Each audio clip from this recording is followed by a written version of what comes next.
And I've done research on this, and it's called the I motif. And maybe we should write a book about this someday, you and I, right?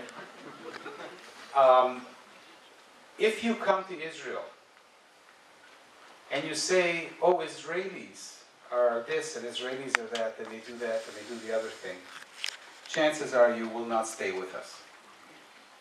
If after a couple of months, a year and a half, you say, why are we like this?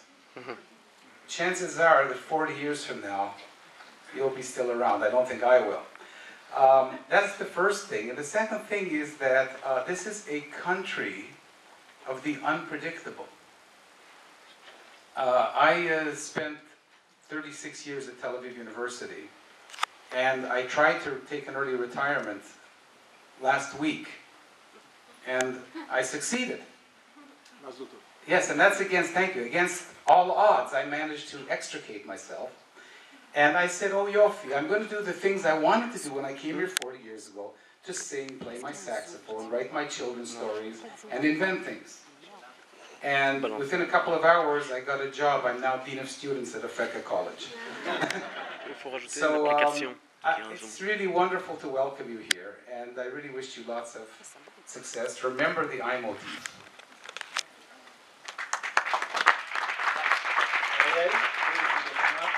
Ariel, you could please come up. We have a question for you.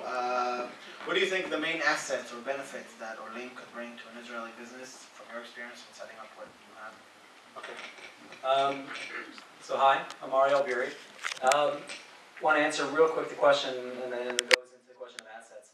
I think that it's interesting within our tradition, within the Jewish tradition, that a lot of our greatest heroes are always the ones that come from the outside. Right, we got Moshe, we have Herzl, we have even David, and coming from a small crowd, a small tribe.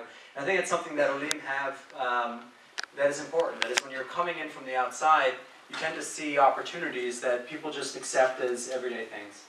And being able to be sensitive to that, while at the same time recognizing the importance of dealing with the market and what the market needs, is very crucial. This is especially important for social entrepreneurs. That is, within any society, there are a couple of social norms. I'll define social entrepreneurs real quick, and I'll let my rest of the panelists talk. Social entrepreneurs are people who solve social problems with sustainable solutions driven by business models. That is to say, you see a challenge that's out there that's affecting society, and you figure out what's the value proposition of the different people that are involved, and you use your skills and your smarts and your ability to understand the importance of business models in order to solve that problem sustainably. So you're not just getting grants, you're actually earning revenue from solving it.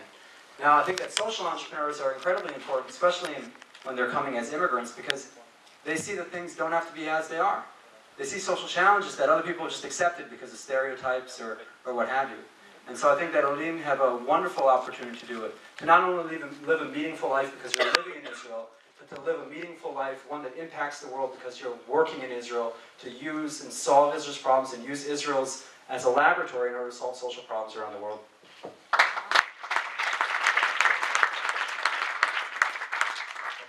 Ari, our question to you is, do you think that the difference, and he's French, so Yaron. We love the French. Do you think that the cultural differences that many Olim have, do you think that could be leveraged as an opportunity? You guys are setting up a new business here. You've all been very successful French entrepreneurs, sold a bunch of very successful companies. Perhaps you could tell us. Sure. What I found out, and it's related to this question, is recently it became possible to create a company with worldwide customers without moving from Israel, without even having to take planes because of the internet revolution. It's now possible to have a website, web services, and to manage the whole thing in the whole world from here. That means we can, what we need to have a successful company now with a worldwide success is to have the good people and the right talents, as many said before. And here we come to this Olim phenomenon, is that each country from where we get Olim brings unique capabilities, unique aspects of personality and know-how. And what happens is when you are looking for something specific, some specific talents, some specific ways to do things and to adapt to whatever we need in the whole world, we don't have to go and look in the whole world. We find all of them here in Israel. And from here, we can conquer the whole world using the internet as a tool. And that's fantastic and unique in Israel, I think.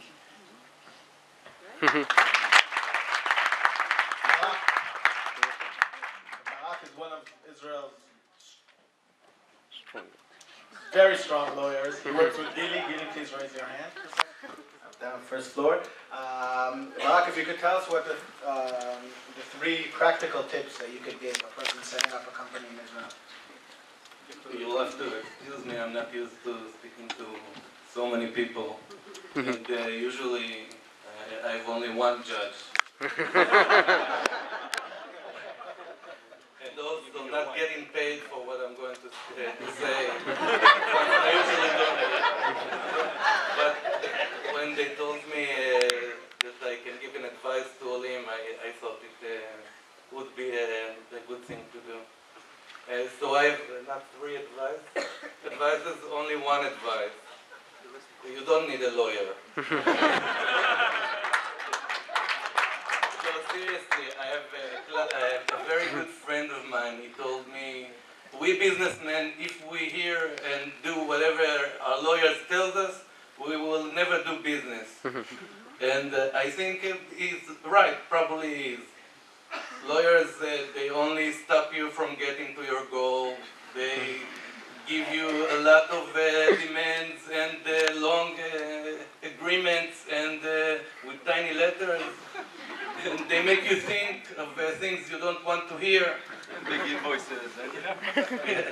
They make you think of things you don't want to hear. They fight with people. They're not friendly as you. They don't want the deal to close.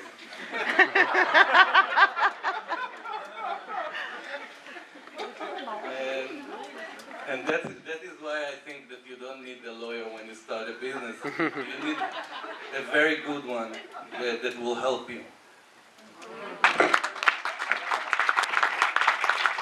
But for those that do, Barak, one more question. What's your hourly rate? We're about 300 people here, and Barak offered a free hour to everyone.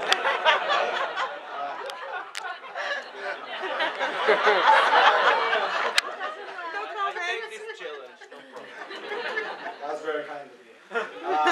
Aliza heads the new media section in the IDF spokesman. I also served in IDF spokesman in reserve.